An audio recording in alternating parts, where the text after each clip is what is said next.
RSS पर प्रतिबंध गलत लगाया गया था। इसका एहसास होने में 5 दशक लग गए। आरएसएस पर लगा बैन हटने पर बोले मध्य प्रदेश हाईकोर्ट के जज। मध्य प्रदेश हाईकोर्ट राष्ट्रीय स्वयंसेवक संघ की गतिविधियों में सरकारी कर्मचारियों की भाग लेने से संबंधित एक याचिका पर सुनवाई कर रहा था। इस दौरान इसने कहा कि आरएसएस जैसे अंतर्राष्ट्रीय ख्याति प्राप्त संगठन को गलत तरीके से देश के प्रतिबंधित संगठनों में रखा गया था, जिसके कारण 5 दशकों तक केंद्र सरकार के कर्मचारी देश की सेवा नहीं कर सके। मध्य प्रदेश हाईकोर्ट ने गुरुवार 25 जुलाई को राष्ट्रीय स्वयंसेवक संघ आरएसएस के लिए अपना समर्थन जाहिर करते हुए कहा, इस जैसे प्रतिष्ठित संगठन को गलत तरीके से देश के प्रतिबंधित संगठनों में डाल दिया गया। न्यायालय ने सरकारी गतिविधियों पर आरएसएस की गतिविधियों में शामिल होने या भाग लेने पर प्रतिबंध के खिलाफ दायर 2023 की याचिका का निपटारा करते हुए यह टिप्पणी की। हाईकोर्ट ने इस मामले में तत्कालीन केंद्र सरकार को कटघरे में खड़ा करते हुए कहा कि संघ लोकहित राष्ट्र हित में काम करने वाला संगठन है।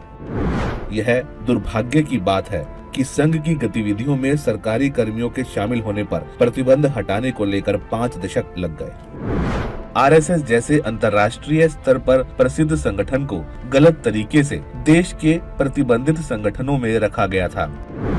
आरएसएस की गतिविधियों में केंद्रीय कर्मचारियों के शामिल होने पर प्रतिबंध से आम नागरिकों के मौलिक अधिकार का भी हनन हो रहा था। कई केंद्रीय अधिकारी व कर्मचारी जिनकी आकांक्षा आरएसएस में शामिल होकर देश सेवा करने की थी, वे प्रतिबंध की वजह से ऐसा नहीं कर सके। प्रतिबंध लगाने के पहले न कोई सर्वे किया गया, न तथ्यों की जांच की गई। बगैर किसी ठोस आधार के प्रतिबंध का निर्णय लिया गया था। संगठन की सदस्यता स्वैच्छिक है। संगठन धार्मिक, सामाजिक, परोपकारी, शैक्षिक गतिविधियां संचालित करता है। इसमें शामिल होने से किसी को कैसे रोका जा सकता है।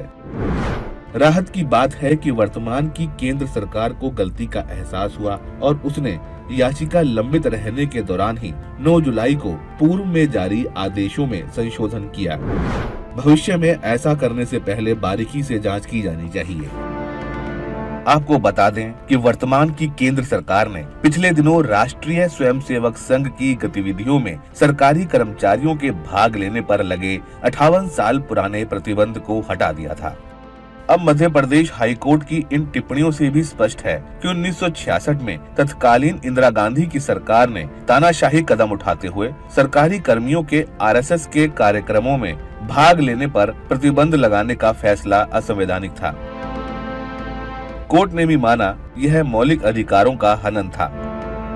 संघ सामाजिक समरसता, कुटुंब प्रबोधन, पर्यावरण संरक्षण, स्वदेशी आचरण, नागरिक कर्तव्य, समाज सेवा और राष्ट्र सेवा को समर्पित एक तपस्वी संगठन है।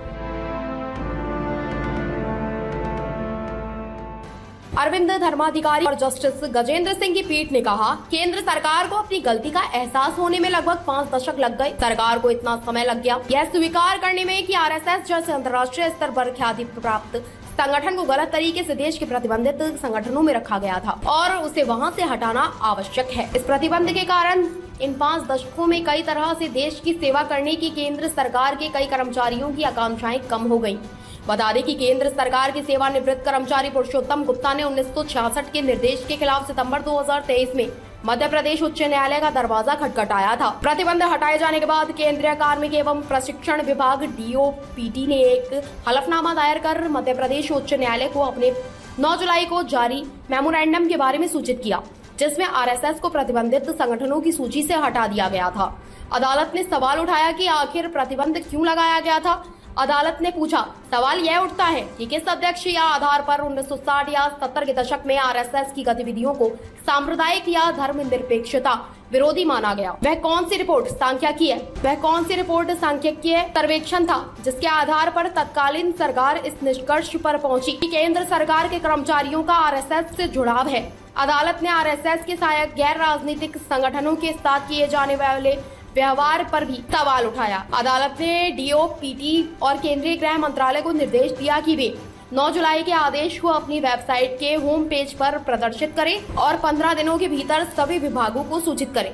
आरएसएस एक हिंदू राष्ट्रवादी संगठन है जिस पर पहली बार आजादी से पहले जनवरी 1947 में प्रतिबंध लगाया गया था। उस समय इसी तरह के एक और अर्धसैनिक संगठन मुस्लिम नेशनल गार्ड पर भी सत्तारूढ़ यूनियनिस्ट पार्टी के प्रमुख मलिक खिजर हयात तिवाना ने प्रतिबंध लगा दिया था। प्रतिबंध 4 दिन बाद ही हटा लिया गया था। आरएसएस पर दूसरी बार प्रतिबंध साल 1948 में महात्मा गांधी की हत्या के बाद लगाया गया था। हालांकि आरएसएस ने यह मानने से इनकार किया कि हत्यारा नाथुराम गोडसे उनके संगठन का सदस्य है। आरएसएस से 11 जुलाई 1949 को इस शर्त के साथ प्रतिबंध हटाया गया था कि वह भारतीय संविधान और संविधान ध्वज के प्रति अपनी निष्ठा व्यक्त करेगा। ताज़ा खबरों से जुड़े रहने के लिए हमारे चैनल को सब्सक्राइब करें और बेल आइकन को दबाना ना भूलें ताकि हर खबर की नोटिफिकेशन आपको मिलती रहे।